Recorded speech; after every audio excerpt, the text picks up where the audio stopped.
All right, folks, let's take a look at the ingredients for hardtack. There are literally 3 ingredients.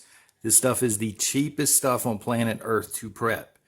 You got all-purpose flour, iodized salt. It's got to be iodized, very important, and water.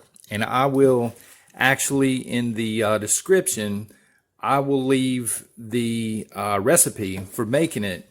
Made some yesterday. I haven't really put it in Mylar yet, but here's the end result. And I don't know if you guys can hear this. It is hard. Hence the name hardtack.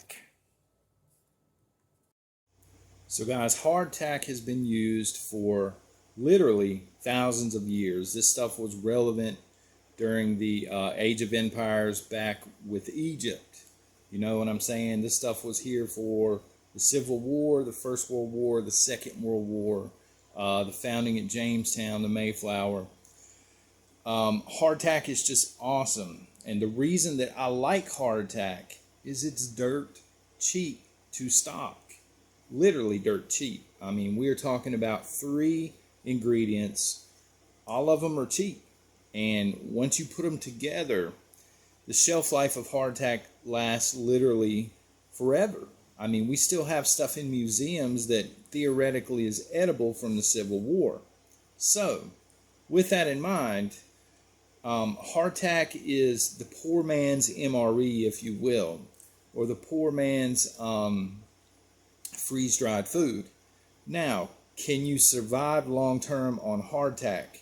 Yes, it will keep you alive. However, you're going to start running into vitamin deficiencies and things like that with prolonged periods of use. So I would recommend supplementing the hardtack with other things. And I brought along a couple of things here if my dog will allow it.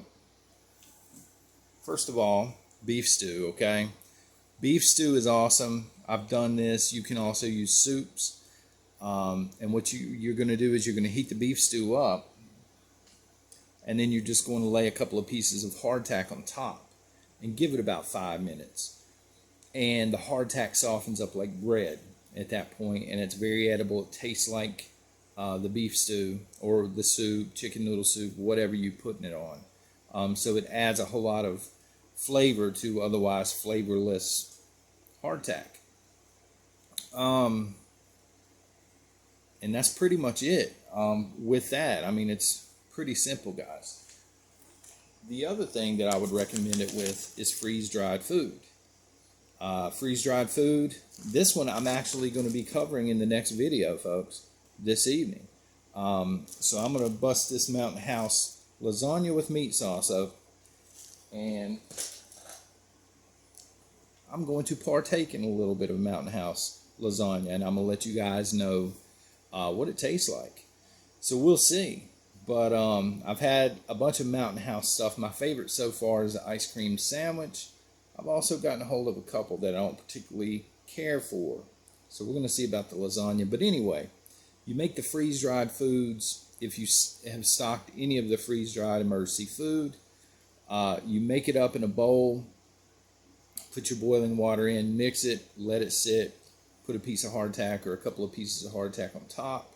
And again, just like the beef stew, it will eventually soften up to where it's edible. Hardtack is going to give you just a punch, a sucker punch of carbohydrates all at once. In an emergency survival situation, this is a huge deal. Now again, you're going to need vitamins, you're going to need things like protein long term, you're going to need essential fats long term. We need iodine. And so that's why when I show you the kitchen clip, I'm telling you, you must get iodized salt. But I mean, you know, the ingredients, again, all-purpose flour, water, and iodized salt, and an hour of your time, and you can make a huge batch. With the hardtack, you're going to want to, people store it different ways, okay? You can put it in freezer bags and then put it in a 5-gallon bucket. However, I recommend that you go ahead and spend a few extra dollars You can get these on Amazon. Matter of fact, I'll drop the link down below. But you can get the 5-gallon Mylar bags.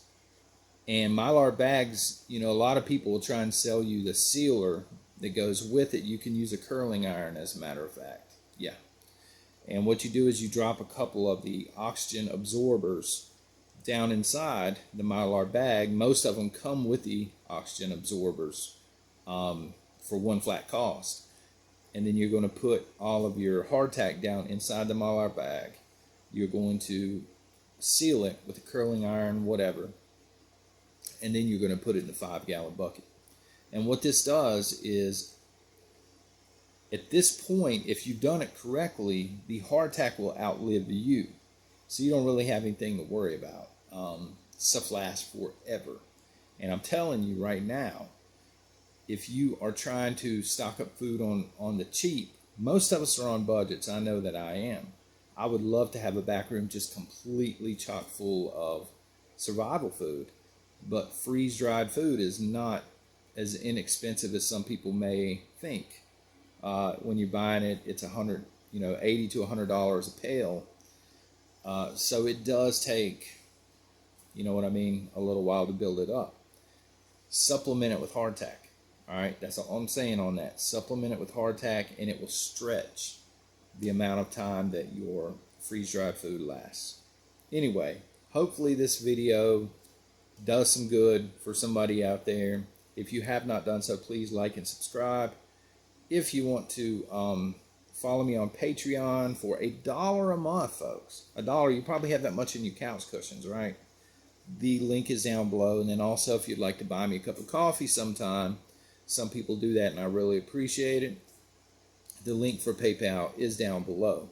But at the very least, please like and subscribe. Maybe consider sharing it on social media. Okay, shameless plug over, and God bless, folks.